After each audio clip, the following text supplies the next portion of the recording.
everybody doing tonight? Good? All right, we're going to be doing a VNC lab tonight. I want to kind of highlight the schedule again this time of the semester. I try to, from here on out, hit up on the schedule we'll be doing from now to the end a little bit. We're on week 9 now. We got a couple weeks left. 2 weeks exactly. 2 weeks from tonight is your research night for a final paper. There'll be no face-to-face class that night.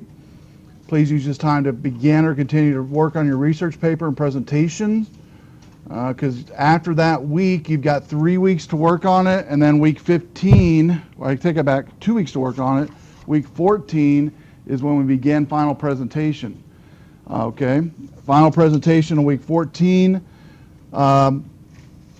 First come, first serve on the order of presentation for that night, and letters A through N, if your last name begins with letters A through N, is going to be week 14 on 11/19.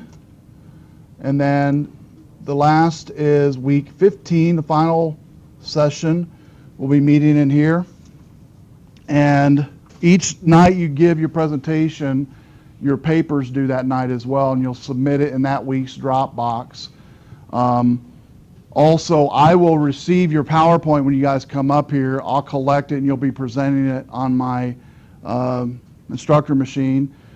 It will be recorded as a podcast. All the sessions will be, and they'll be placed in each subsequent week. I'll be bringing 2 or 3 large, usually about 3 large pizzas for the night, and then you guys bring everything else. So we'll, kind of remind you on week 14 of that, and that you're supposed to bring something on week 15 if you can. If you can't, don't worry about it. So I'll provide the pizza, and you guys provide everything else. So it's wrapping up pretty quick. On next week's agenda, week 11 or week 10, I will be covering research paper presentation tips for you on week 10. So as soon as you come in next week, we'll cover that before we get started with our content. To help you get started with your research paper, which I know everybody's already started that, so it's going to be like an easy breezy. And then your presentation, all right, give you some help with that. So week 9 is where we're at now. We're going to be going over a PowerPoint on benefits of remote control software I created. Chapter 8 quiz and review questions due. The lab we're doing this week in class is Help VNC, which is on your handout. I want to go over this one here, which is actually not due till week 11, which is the Sunday, that week that you're actually not coming in. It's due at the end of week 11. This is a lab I do every semester around this time. I give you a couple of weeks to play with it and to finish it. And what it is, it's a real world network script. You're going to get about 20 to 30 phone numbers of local businesses, and you're going to cold call these businesses with this script to find out a little bit about their network. This is now the 13th year, 26th class I've taught, 26 sessions of this. And so pretty much most businesses you call more than likely have been called already sometime from one of my students. And so here's a script. Hello, my name is a networking student from Rock Valley College. What's your name? Then you tell the person on the phone, whoever answers, that you've been that you would like to talk to someone in IT, maybe the IT manager. When they say, well, we don't have an IT manager, you can say, well, who's your computer person? Is how I suggest to word it, because you want to be more technical first, but if you can tell real quick if they don't have an IT person, if they don't have an IT manager, you can say whoever it is that works on your computers. Then get to that person. You might go to voicemail, which more than likely you will. You leave your information. My name's Chuck Conkle from Rock Valley College. I'm a networking student. I'd like to ask you a few questions. If it's better for me to email you those questions, here's my email address. You could do something like that. I've had students do that before. And in IT, that generally, IT directors generally, or IT folks generally will do that. They'll do that versus calling you back. Sometimes if you leave a number, they might not call you back at all. Okay, it's not going to happen. But say you do get a hold of somebody during that time that you calling, okay, you want to make sure you word it just like this. I have, you greet yourself, ask them, what their name is, and then say, I've been asked to call top 5 businesses. My professor at Rock Valley College has asked me to call top 5 businesses and ask the makeup of their network environment. It's supposed to help me understand how networks are used by top businesses in a real-world setting. Could I ask you 7 questions about your network? So right there, you're telling them that they're one of the top 5 businesses in your mind and in our mind. Okay, that's good. That's setting them up a little bit. Get them a little, maybe the only positive news they've had all month, possibly. So pause. That's an initial. I put that in there on purpose. If you've ever worked in sales before, the awkward pause of waiting is important. If you've not worked in sales, I'm just giving you some help here for doing this.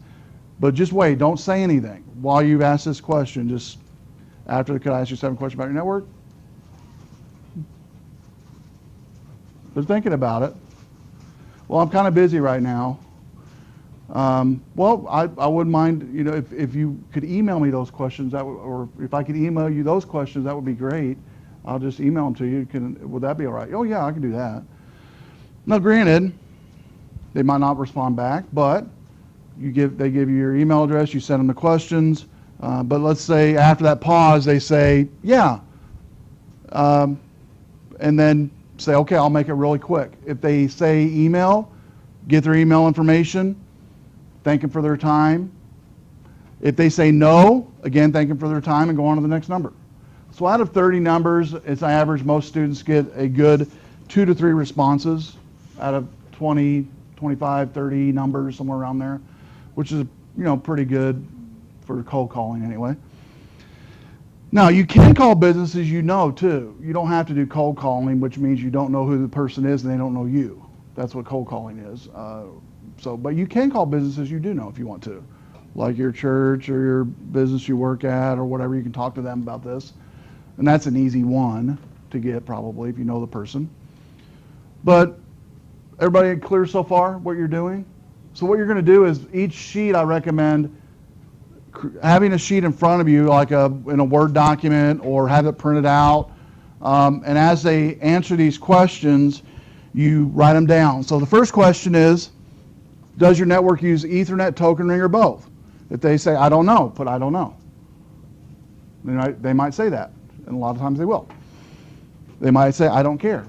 Then you put down, I don't care. Okay, great. Sounds good. Let's go to the next one. What's the transmission speed of your network?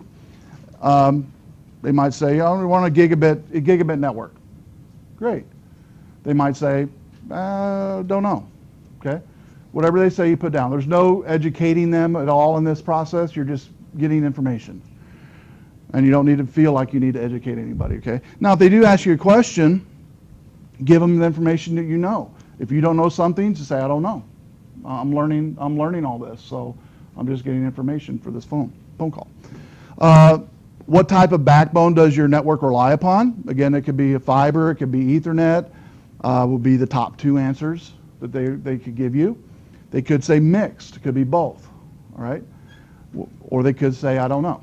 And so again, all those different criteria could come in, different answers. What type of wiring does your network use? Is it the same type for your backbone as workstations? And they'll give you your answer on that. It could be, what type of wiring? Okay, we use Ethernet from say the switches to the computers, and from the switches to the servers, we use fiber. Could use something like that. Do you use WAN technologies? We've talked over that already. That has to do with the internet and connecting via internet. They say, oh yeah, we use some VPN with our salespeople. They come in and log in via WAN link. What topologies is each location arranged in? Most common answer you'll get from these guys and gals will probably be a star or mixed or any other type of topology. But the top 2 is going to be either star, mixed mode, topology. If money was no object, what type of upgrades would you make to your network? This could be a long answer. Okay, it could be paragraph and long. Just write down whatever they tell you and go on to the next one. If you only had enough money for one of these upgrades, what would it be? Okay, this could be, well, we'd really need a server. We'd like to have all this other stuff, but we really need a server, or we need new switches, or whatever the case may be. They'll tell you what that is. And then upon completion, what I'm going to do, once you send it to the Dropbox, so say you get 3 of these finished. And the one thing I don't have on this handout, and I've never put it on here over the years, and one thing I need to put on here is the company name. That would be good. So if you could put the company name in here somewhere, that'd be great for me. Doesn't have to be, but that'd be good to have that. Once you're finished, submit these one by one. So at the same time you submit them, if you do 3 of them, submit 3 separate documents. Does that make sense? Type it in, submit them, done. What I'm going to do is tally them together and put them on a Excel worksheet and show you the results of everybody's results after week 11 submission. Okay? Make sense? So let's talk about the due date on this one real quick before we go on. Let me look and see what I've got on that one. I know it says week 11. Let me look at the setting on this real quick.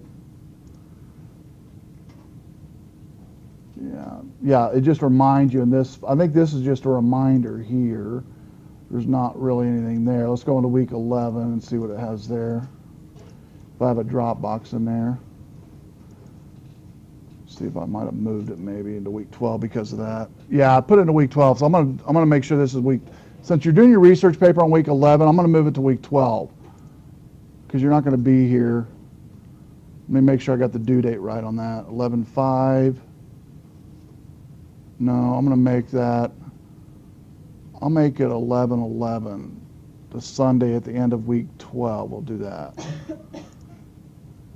Yeah, that'll work. So let me go back to this one. We're going to change that to week 12. That's better. So you guys actually have about 3 weeks to play with that. So, okay, questions on that? Questions on the take-home for the network calls lab? If you do a one-time sit down, you can probably get it done in 30, 45 minutes, possibly an hour at the most, if that long. You can get it all knocked out real quick. Now, if you do, say you do 25 calls and you only get 2 returned, you only get 2 returned. So and that's, that could happen. So, yes? So you were going to give us a list of names? Or Nope. We do that on our own? Do that on your own. And here's an example in the past what students have called all hospitals, clinics, insurance companies, Pepsi, Coca-Cola company, the bread stores here, any manufacturing here in town, Sunstrand, any of the big manufacturing you can call. So yeah, the list is something you guys can create, but those I just mentioned have had good return. You can also call here on campus, the RBC IT department. They generally get called or emailed each semester from students, so they know about it. And they generally will give you a response on all this. They'll probably ask for an email, but that they'll respond to it. And Tavis is a gentleman over to the networking department now, so he'll probably be the one responding or having one of his underlings do it for him, but he'll respond for you. The other thing I want to make mention is I have 2 Network Plus DVD simulators copied. I'm going to make more, but my last class took 6 of them from me. But I have 2 of them duplicated. Raise your hand, how many was interested in Network Plus certification? Okay, so I can duplicate these while you guys are doing lab or something. So I'll duplicate 5 or 6 more. But I have that up here. That is, by the way, the certification prep for the Network Plus N10005 exam. It's a certification guide and simulator, and basically it takes you through all of the exam topics that you would need to take the exam. It gives you a quizzes as dynamic quizzes, and the software actually has a built-in simulator to where you basically not only learn context of topics, but how to do it. It shows you how to do it, actually, using the simulator. And then it goes over review key concepts with exam prep task, practice with realistic exam questions on the DVD itself, and it has 153 simulation labs on the DVD. So everything you want to know about Network Plus and more is going to be on the DVD for sure. And it has 5 hours of video training on the DVD as well. And so this was sent to us, CompTIA. We're looking at these guys as a provider for our testing here on site in the testing center eventually. And so I always tell students, when I studied for it, and the students I know in the past have studied for this to take the test, the Network Plus, we're nearing the end of this semester, and most of you have classes, I'm guessing, in the spring. You can actually block out time, so say like Christmas break, 3 or 4 weeks, if you really took time and studied it over break, if you wanted to, you could knock it out and get like an 80, about a 90 percentile on your test exam on the disc and be able to take the test just with no problem. Or if you wanted to wait till maybe May or summertime of next year, you want to block out about a good month, 3 weeks to a month period to study about hour and a half a day on it. And then once you do that, you're good to go. So, and the great thing about it, they do recommend on this Network Plus now. Used to when I first took it and got the certification, you didn't have to renew it, but they do recommend renewing this now every 2 or 3 years now. But it's $150 value, the DVD is, that they sent me. And so I will make more copies for everybody. The other 5 I don't have copies of before you guys leave. I'll leave them up here on the desk, and then you guys can grab them before you leave, okay? So let's go ahead and go over the PowerPoint, and then we're going to go right into the in-class lab. I saw you guys had some fun with the take-home last week on the remote connectivity. I read your responses for that lab using TeamViewer. Some of you noted you're probably going to use this now every day or use it with your family or whatever, and so that's good. The lab we're going to use tonight is using a software called Ultra VNC. But before we do that, I want to go over a handout and then also the overhead presentation on remote WAN software. The handout I gave you has two-sided. The one side I want to go over right now is the remote WAN connectivity software. This is just a real brief list of software. We've already went over some of these already, like logmein.com, enabling you to connect to home or office via a WAN connection. Bless you. This program allows you to easily access your PC or Mac from any WAN connected device, laptop, pocket PC, phone, etc. TeamViewer is the next one.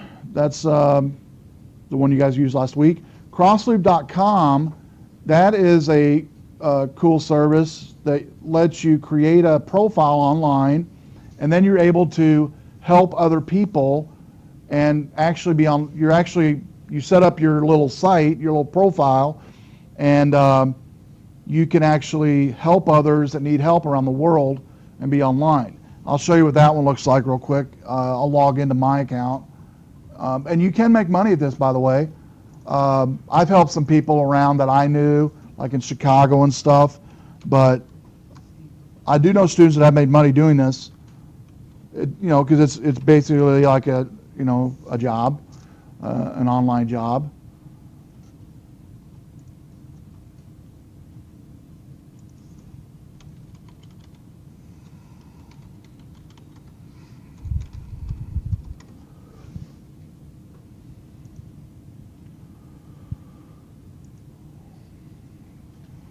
Okay, so once you set up your account like mine,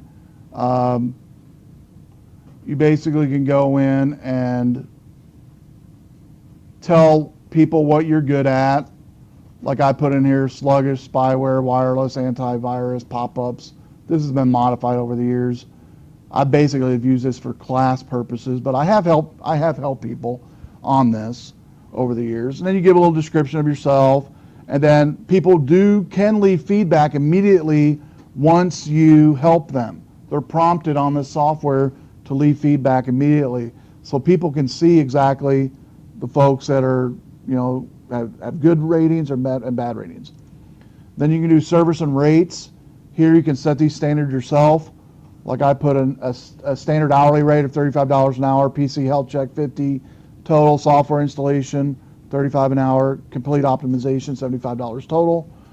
And then CrossLoop takes care of all the payment transactions for you. So if you use this and you charge whatever, they take care of the transaction and just dump it right into your bank. And this is CrossLucam. The way people use it is they actually come to this site, and then they can search for different criteria of what they're needing help with. So like right here, they've got tons of stuff, by the way, that they use. These are totally free. They just added this screen sharing. They just added this tool, which you can view and control. It's kind of like a VNC remote. It's a one-time thing. But these are both apps they just added. But people can come in here and just go, okay, I need some help. And notice, boop, right off the top, you can just type in something like, I don't know, printer. Type in printer. What it'll search by and sort by is those pro users that are online right now and have the highest rating. Okay? These are people that are online right now, have the highest rating, and then you can, a lot of them have like free estimates that they'll offer for people. But, it's a good side job, and I do know students that have actually learned about this in this class and made a little money on the site. So, because you can advertise it on Facebook. Once you create your profile, they have like little widgets to put on Facebook and stuff.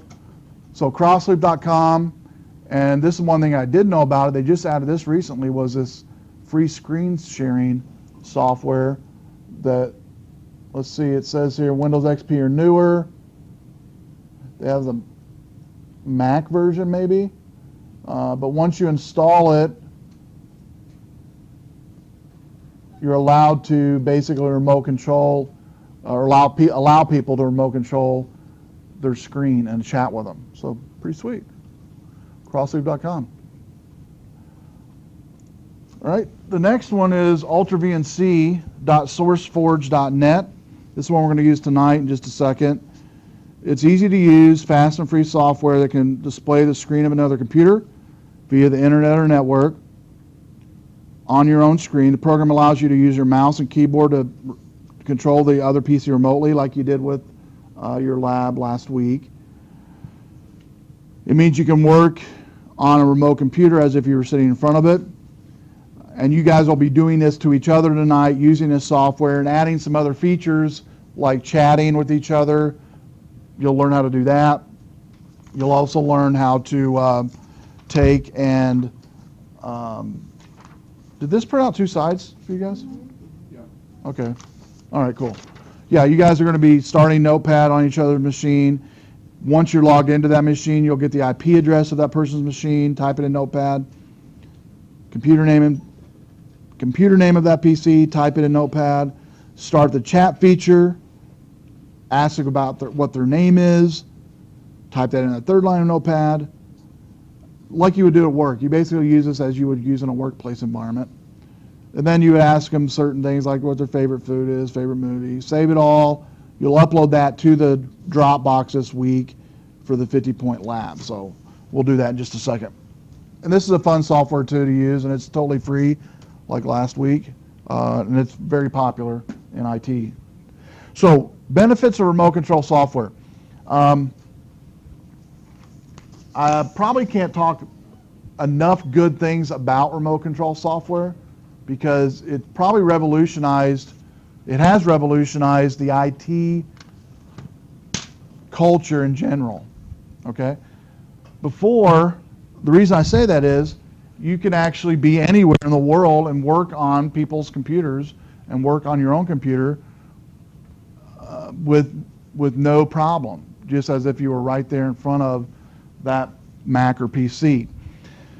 Companies are wanting to save money, and so a lot of companies will actually do this now and hire folks to work outsource as maybe a corporate outsource person to come in and work on their computers or work from their location but remote in from home.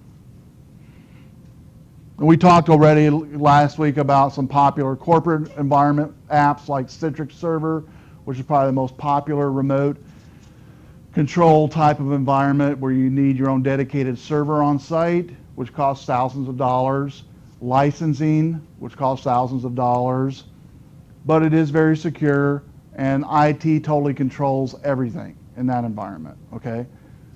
TeamViewer, like you guys used last week, and logmein.com are great pieces of software, but not generally thrown out amongst the general public because IT is not going to be able to control every individual client as easily and be able to make sure they're updated and all that good stuff, okay? Not to say it couldn't work. It could, but it'd be much more management to that, okay? But it's perfect for IT folks to use logmein.com and TeamViewer softwares to remote into their own computers at work, their own servers at work, or other locations. It's not uncommon for IT network managers to be connected remotely to 20 or 30 computers a week, doing different tasks at different times from any device, whether it be iPad, iPhone, Droids, which would be the popular ones that they use now to connect to. But you can, like it says here, you can, from a remote session, I can update and fix my server from anywhere, perform health checks, expedite issues quicker with remote connectivity. On a help desk scenario, we talked a little bit last week on the free spiceworks.com that has a built-in help desk. There's other ones out there that are free as well and commercial products.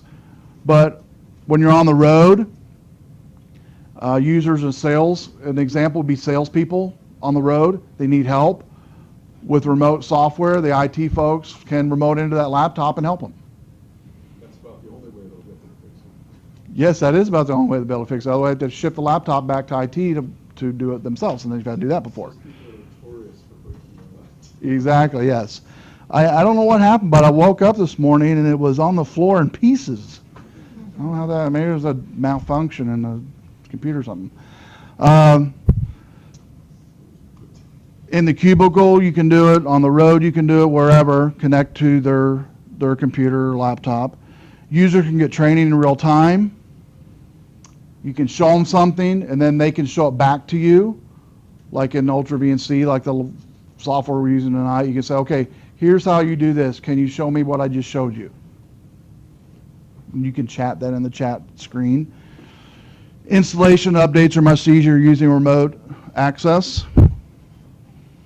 And then accessing your home PC or Mac from anywhere. If you forget files, no problem anymore. If you need to access a program you don't have on your work computer or any computer you're at, doesn't matter. You can remote in and get that access. And then all your settings are yours. You don't have to worried about going in and not having the right settings on your software, not having the right file structure you're normally used to, where you store files, because people store files differently, all of us do. And so it's nice to be able to work in your environment